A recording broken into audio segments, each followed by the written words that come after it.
여기요! 뭐 때문에 그러시죠? 항공주한테 볼 일이 있으니까. 저랑 얘기하세요. 항공주 어딨어? Halo para seto-seto, gimana? Udah mengeluarkan cairan putih di pasangan kalian? Atau para seto-seto masih mengeluarkannya di kamar mandi? Hahaha.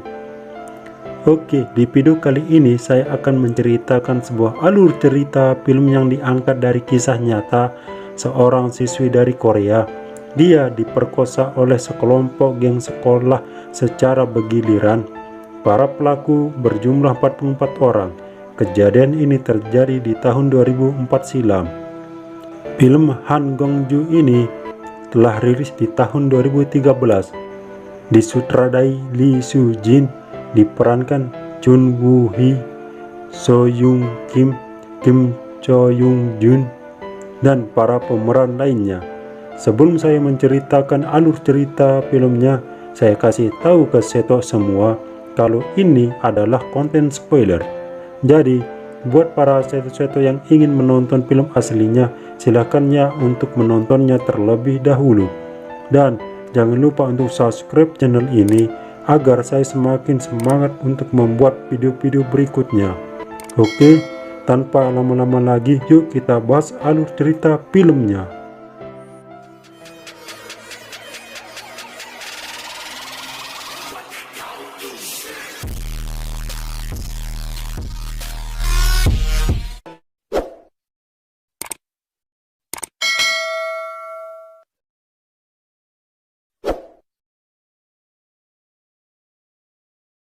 Scene diawali dengan memperlihatkan tokoh utama kita yang bernama Han Gong-ju. Dia sedang dikerumunin oleh banyak orang untuk menunggu pengakuan darinya. Tapi Han Gong-ju tidak mengakui kesalahannya karena dia tidak melakukan kesalahan apapun. Demi nama baik sekolah, dia terpaksa dikeluarkan dari sekolahnya. Beruntung dia masih mempunyai mantan guru yang baik hati, mencarikannya sekolah baru dan menemaninya ke sekolah barunya. Singkat cerita, akhirnya Gongju diterima bersekolah di sana, yang terletak di sebuah kota yang jauh dari tempat kelahirannya. Lebih tepatnya, dia diasingkan. Dan kebetulan ibu si guru ini yang mengantarkan Han Gongju ternyata ibunya tinggal di kota ini. Dia meminta ibunya untuk mengizinkan Gongju tinggal bersamanya. Awalnya ibunya menolak, tapi melihat sikap Gongju yang begitu ramah, dia mengizinkannya tinggal bersamanya.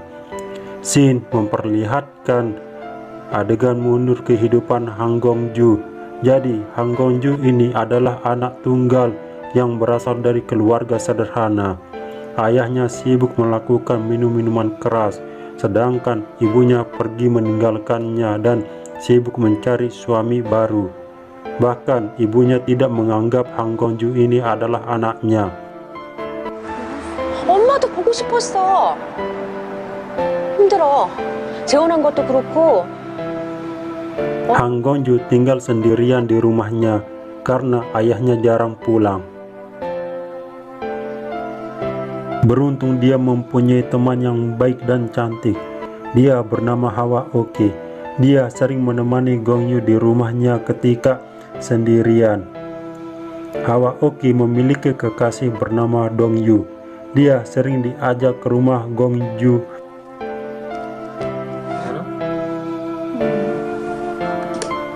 Sayangnya si Dongyu ini korban anak muda, biar dibilang keren. Dia sering melakukan tindakan yang buruk demi bisa menjadi anggota gangster SMA yang terlihat keren. Di suatu malam, Dongyu mengajak anggota gengnya main ke rumah Gongju. Di sana mereka mabuk-mabukan.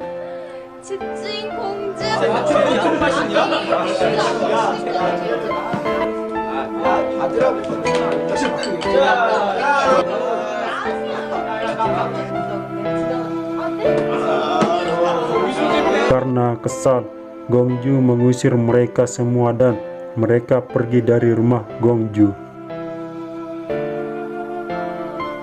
Tapi di malam berikutnya mereka kembali lagi. Lalu Gongju menyuruh Dongyu untuk mengusir semua sahabatnya. Tapi sayang, bukannya harus pergi, tapi Gongju diberi minum yang telah dicampur obat tidur oleh Dongyu atas perintah pemimpin gengnya. 빨리 마시라고. Lalu Gongju meminumnya karena Dongyu berjanji akan mengusir gengnya jika Gongju mau menghabiskan minuman itu.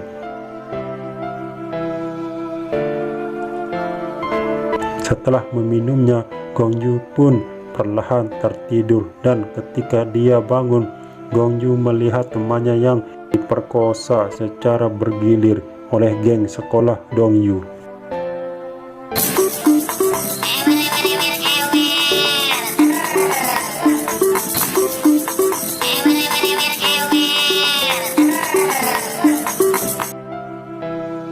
Sebelum sepenuhnya sadar, terlihat seseorang mendatanginya yang ternyata memperkosanya juga.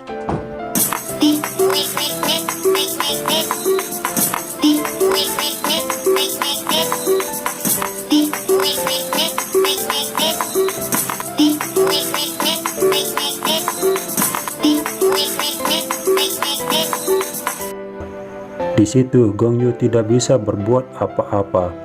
Saat itu juga ayah Gongju pulang ke rumah malam itu juga. Yang bikin sedih ialah anak-anak geng sekolah ini ternyata dari keluarga kaya. Dan ketika mereka dilaporkan ke polisi, bukannya mereka diadili dan ditangkap, malah Gongju yang ditekan oleh polisi sekolah bahkan lingkungannya. 내 후배야. 잠깐 일이 있어서 맡아달라고 했던 거고, 너 전에 다니던 학교 교장이 내 재단에 속해 있으니까, 그러니까 먼저 체크를 했어야 하는 건데. 우선 Bukan hanya dia saja, temannya juga yang mengalami hal yang sama. Dia memilih menyerah dan memilih bunuh diri dengan cara terjun dari jembatan yang akhirnya dia meninggal tenggelam.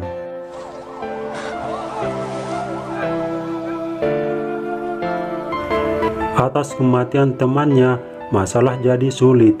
Untungnya Gongju terbiasa mengatasi masalahnya sendiri. Memilih mengatasi masalahnya ini dengan melupakan kejadian itu. Saat ditanya polisi pun dia memilih diam dan tak mau membuka masalah itu ke semua orang.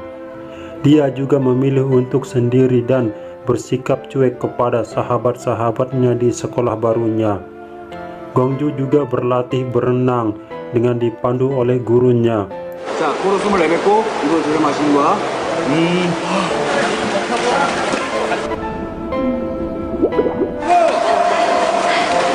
다리 살짝 펴야지, 다리 살짝. Perlahan-lahan kehidupan Gongju mulai kembali normal.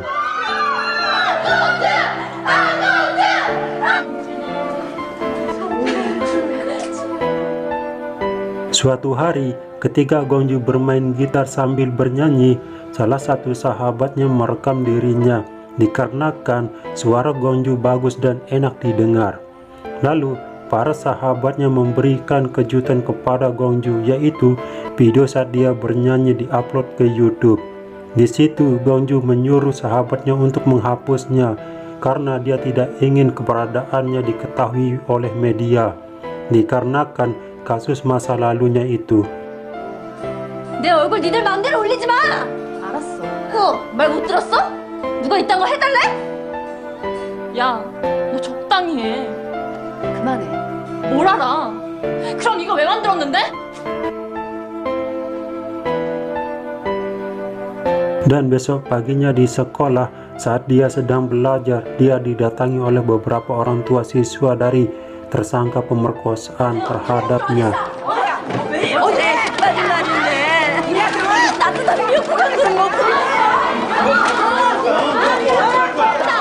Datang kepadanya untuk meminta tanda tangannya agar anak mereka atau para pelaku bebas dari tuduhan pemerkosaan itu. Scene berpindah beberapa malam yang lalu ayah Gongju datang menemuinya dan kemudian menyuruh Gongju untuk menandatangani surat petisi yang berisi bahwa ayahnya sudah menerima uang dari beberapa orang tua pelaku agar kasus ditarik dan pelaku bisa bebas. 칸에 네 이름이가 네가 볼 필요 없고 그냥 뭐 사인만. Sementara para orang tua yang mendatanginya di sekolah tadi tak memiliki cukup uang untuk membayar ayah Gongju.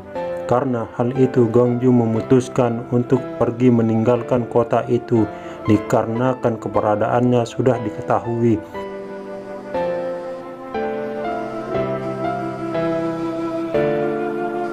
Scene diakhiri, Gongju terjun dari jembatan yang tinggi dan muncul sesaat lalu tenggelam. Namun tiba-tiba dia terlihat bisa berenang dan film Han Gongju selesai. Ending yang sangat mensetokkan.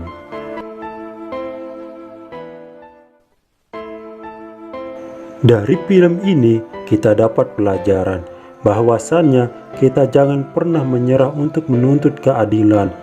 Meski kita tahu mencari keadilan itu sungguh sulit. Saya, Ekanto Hilmi, jangan lupa like, komen, subscribe, dan share ke akun sosial media kalian. Dan sampai jumpa di video berikutnya.